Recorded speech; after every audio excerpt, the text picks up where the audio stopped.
All right, let's just jump right into this. How is it possible for two people living in the same city with the exact same six-figure salary to have completely different financial lives? One feels like they're on top of the world, and the other feels like they're barely treading water.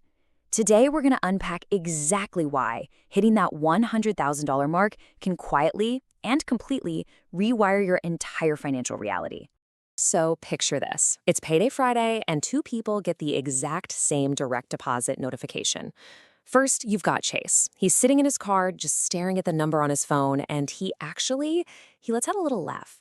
Not a happy laugh, though. It's because he just spent his entire drive home adding up his bills, and this paycheck, it's still not enough. And then you have Melly. She sees the same notification, she closes her phone, and she goes for a walk. Totally secure. It's the same income on the same day, but for one of them, it's a trap. For the other, it's a triumph. So that's the big question we're tackling, right? Why does the same exact paycheck make one person feel secure and the other person feel completely stuck? Well, I can tell you this. The answer has almost nothing to do with what you probably think it is. So first, let's talk about the big illusion around the six-figure salary. That cultural myth. It's the kind of thing that can make you sound like you're complaining if you ever try to talk about it out loud. Okay, check this out, because this is where it gets wild. $100,000 today has the same buying power as about 36 grand back in 1980. Just let that sink in for a second. And hey, forget 1980. To have the same spending power as 100 grand from just January 2020, you'd need about $124,000 today. The goalpost hasn't just moved, it's playing in a totally different stadium now. And it's not just inflation either. The six-figure club, well, it's not so exclusive anymore. What used to be this huge symbol of success for a tiny, tiny percentage of families is now the reality for almost half of them. The number that used to mean you'd officially made it is now, well, it's kind of just common. Culturally, hitting that number still feels like you're winning, right? Which is exactly why the reality of your tax bill can feel like such a massive gut punch. First up, what I like to call the geography penalty. After federal taxes, where you live just completely changes the game. So in a state with no income tax, like Texas or Florida, you might take home around $6,600 a month. But in New York City, that drops to under $5,900. That's an $8,400 difference every single year, just based on your zip code. But here's the thing. The biggest tax hit isn't even the rate you pay. The real story, the part that catches basically everyone off guard, is all the stuff you suddenly lose access to the second your income crosses these invisible lines. See, it feels like the federal government has this idea that $100,000 means you're rich. So as you get closer to that number, all these benefits you might have been counting on, they just start to evaporate. That student loan interest deduction, gone. The tax credit for education, it phases out. The ability to deduct contributions to a traditional IRA, poof, gone if you have a 401k at work. It's just one thing after another. And this quote just captures that feeling perfectly. It's like the system decides you're rich, but your bank account totally missed the memo. And that huge gap between the government's perception and your reality, that's where all the anxiety comes from.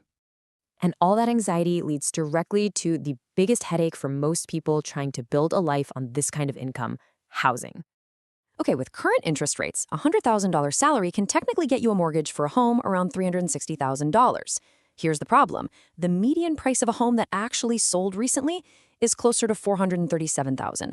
So this means the average high earner can afford an average priced house, but not the average house that people are actually, buying. And when you look at major cities, the math just gets absolutely staggering. To buy a median priced home in San Jose, you need an income of $420,000. Los Angeles, $262,000.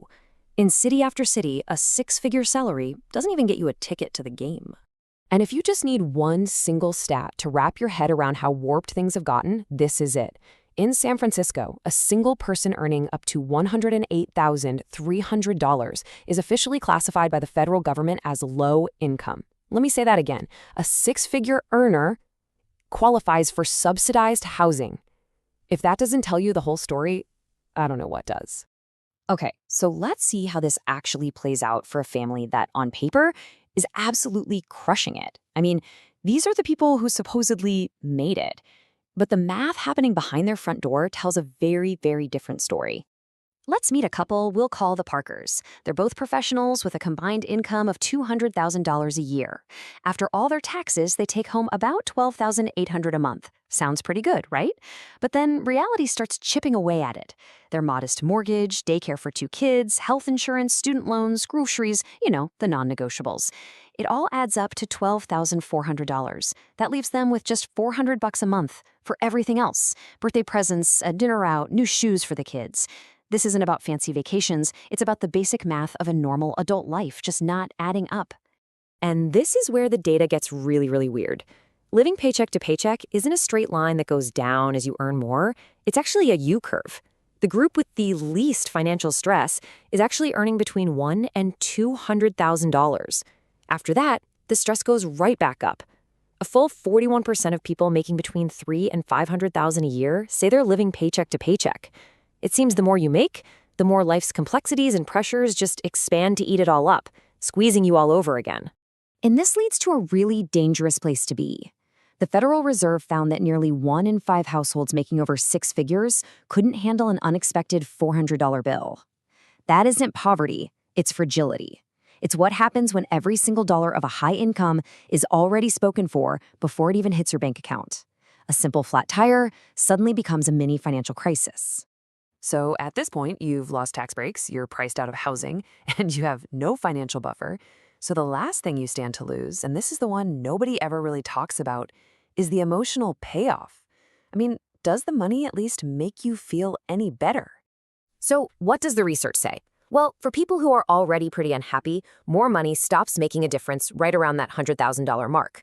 But, and this is key, for people who are already generally happy, their contentment actually keeps on climbing with their income.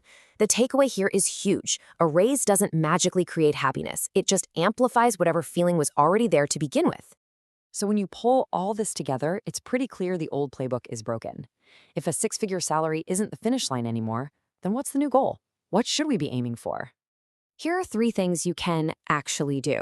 First, start thinking of $100,000 as the new baseline, not the finish line. In a major city, that feeling of real security probably requires a much higher number. Second, you have to aggressively protect the gap. The moment you get a raise, automate that new money straight into savings or investments before your lifestyle even knows it exists. And third, you just have to accept the math. Don't let the frustration turn into resentment. Just focus on the things you can actually control. And that really brings us to this final thought. The goal was never really the salary number itself. The goal was always the margin, the space between what you earn and what you need to live. Feeling rich doesn't show up because your paycheck got bigger. It shows up on some random Tuesday when you realize your expenses didn't grow as fast as your income did. That gap, that is the real threshold. Everything else is just a number.